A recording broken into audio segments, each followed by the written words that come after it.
Good morning, you amazing people, and welcome to another great edition of Money Truth Moments with our very own Money Truth expert, phenomenal speaker, and Judy Copenbarger. How are you?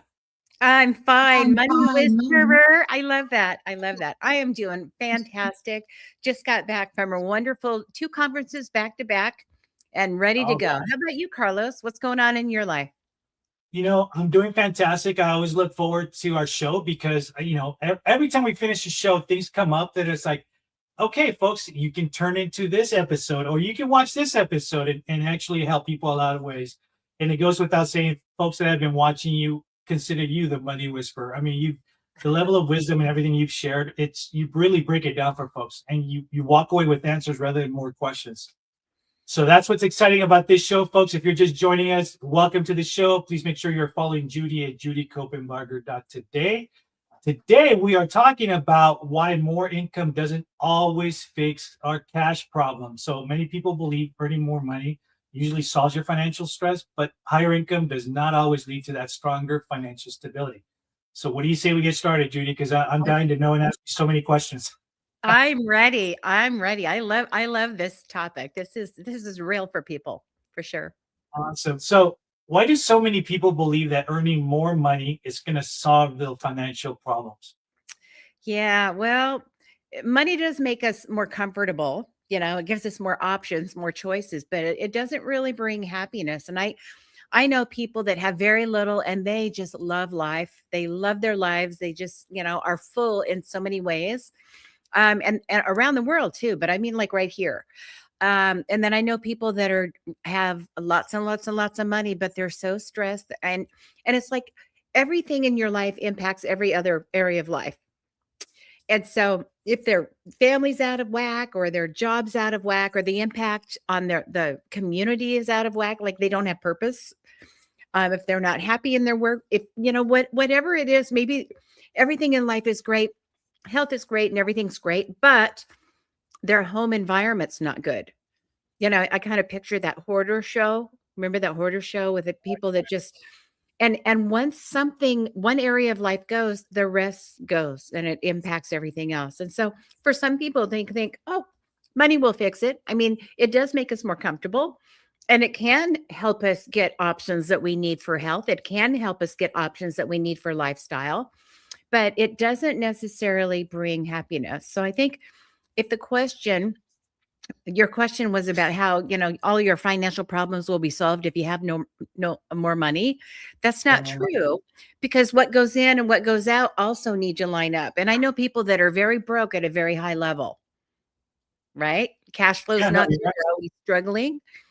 They just can't make ends meet and they're always stressed about money because there's not enough. And they might have $1 million income. I know these people. It's like, how do you not make it on $1 million?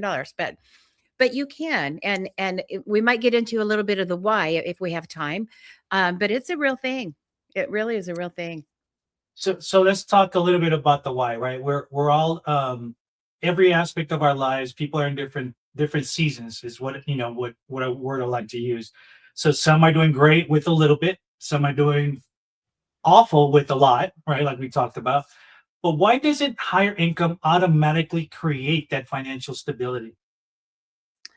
Well, because what goes out matters, right? You can have a small vessel of water and a large vessel of water, but if the tap is still running out faster than it's coming in, it's not sustainable.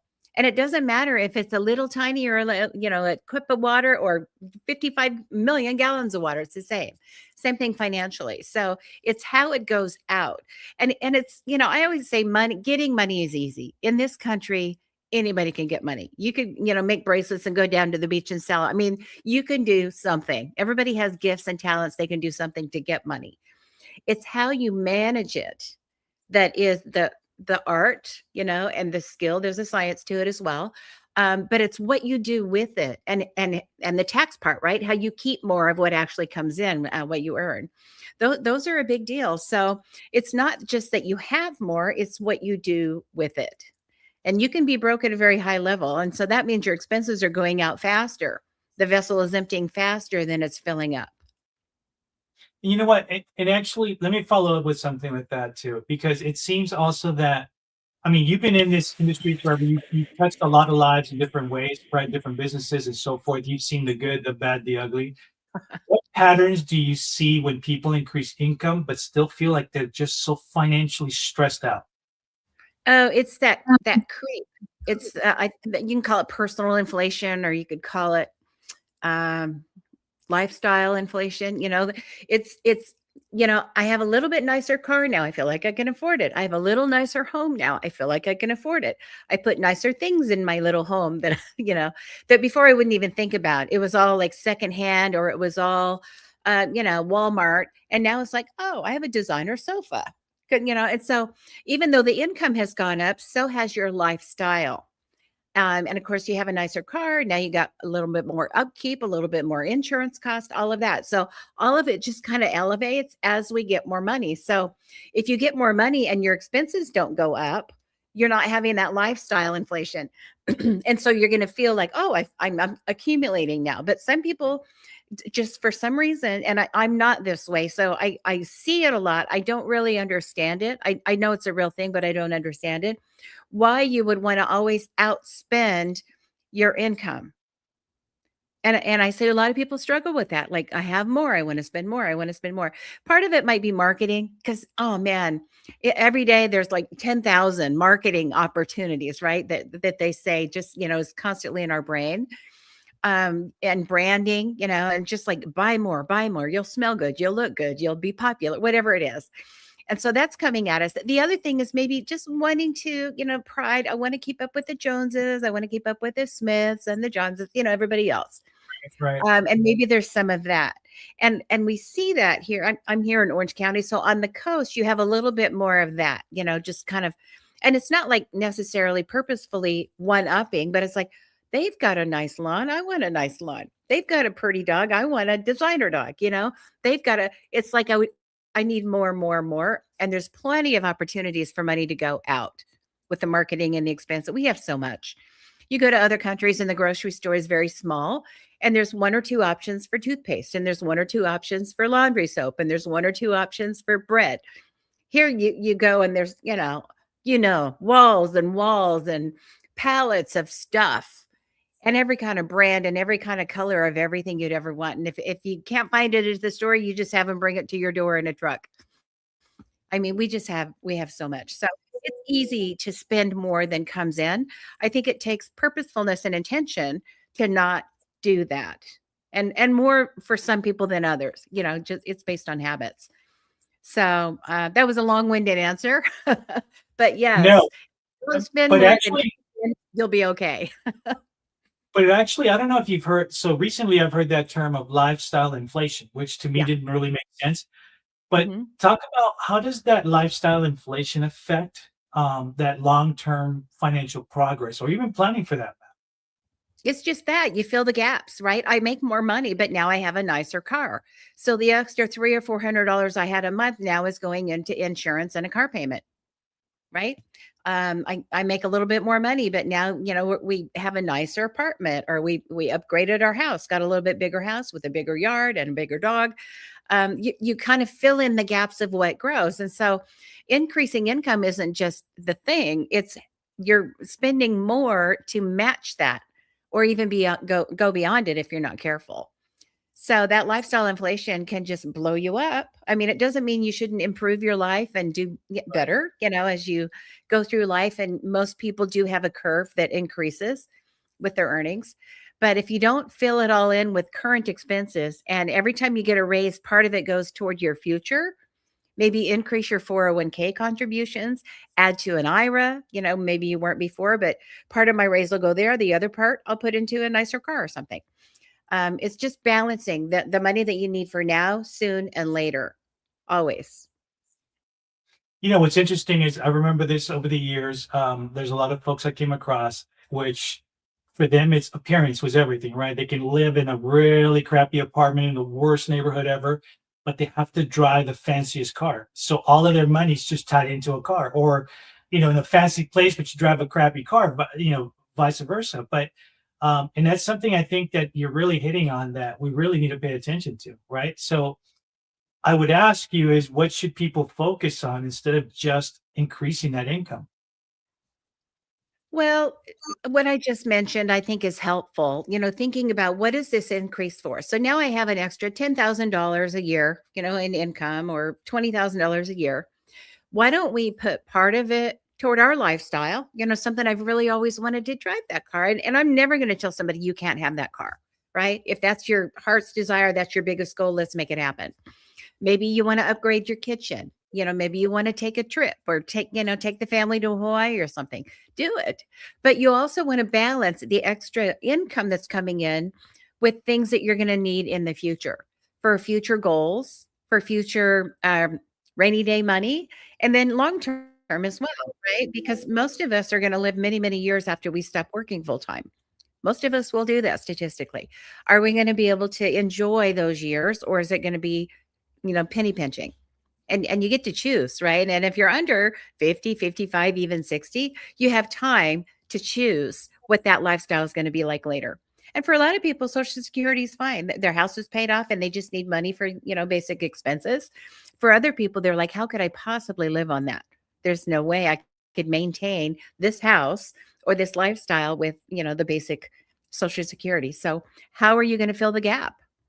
That's where part of that money right now that's coming in needs to go for the future. Let it grow. And the younger you are, the more time you have for that to really leverage well. And then you'll have what you need later. It's as oh, folks, and welcome again. If you're just joining us for the first time, I get so enthralled in these great conversations because you're learning so much. Make sure you're following Judy at judycopenbarger.today. There's a lot of great resources. A lot of them are free, folks. So please make sure you take advantage of that as well too. But I'm fascinated in this topic because it's something that hits everybody every day. Without sometimes we see it, sometimes we don't. Sometimes we get caught by surprise.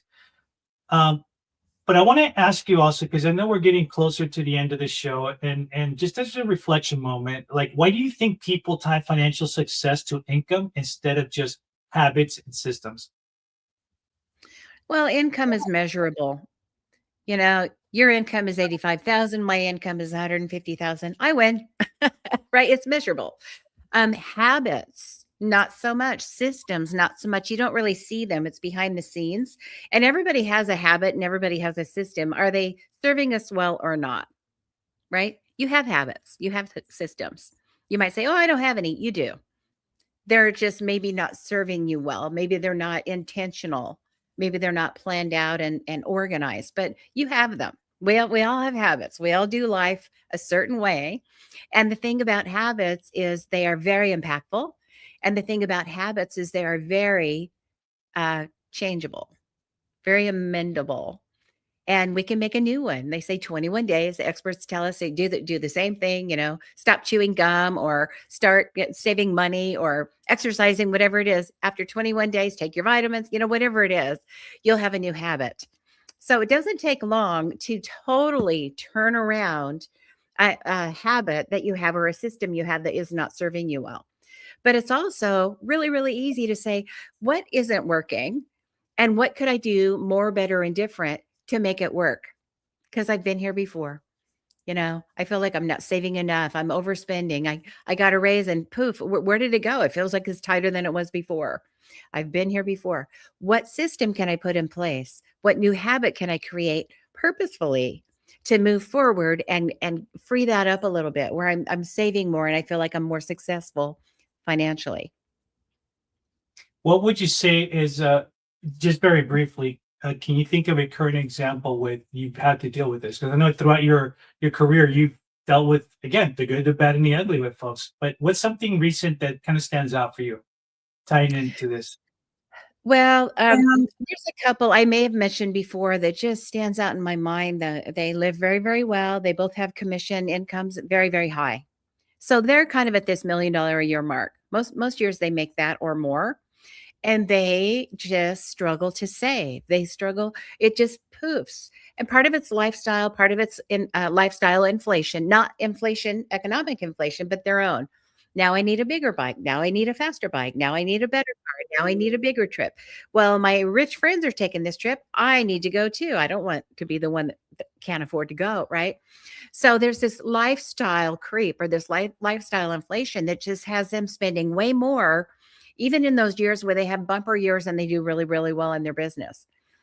That that's just really sad. That's just really sad. And it's a little trickier for people that have success because they can just go get more, right? But what if the economy turns? They happen to be in the real estate business. Some years there's just not a lot going on. Other years, boom, So, um, what do you do in the meantime when you have those years that are a little bit skinnier, without having to say no to everything and being very unhappy in the process, right? You just got to plan for that. So it's possible. You just got to always put money now and money later. I think it also comes down to priorities, right? You talked about that before. Like, what is really your priority? Mhm. Especially if you have families involved, or if it's just single or whatever it is, there's always that priority, right? Right. And I'm a planner, so I'm looking for sustainability. If what you're spending right now, if what you're saving and what your plan is with your expenses and your line items is not sustainable, we're going to have a chat about that. So I'm always looking for what if, and if that what if happened, if that contingency in life occurred, are you still going to be okay? That's what good planning does. And you want all of the what ifs that could be really, really bad. If the world's on fire and underwater at the same time, are you still going to be okay? Is your family going to be okay? And that's what good planning will do for you. And that's what I get to do with people.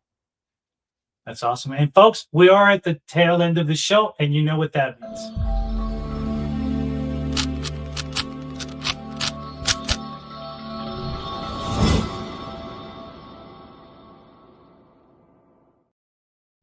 Money Trick Challenge. And what have you got for us?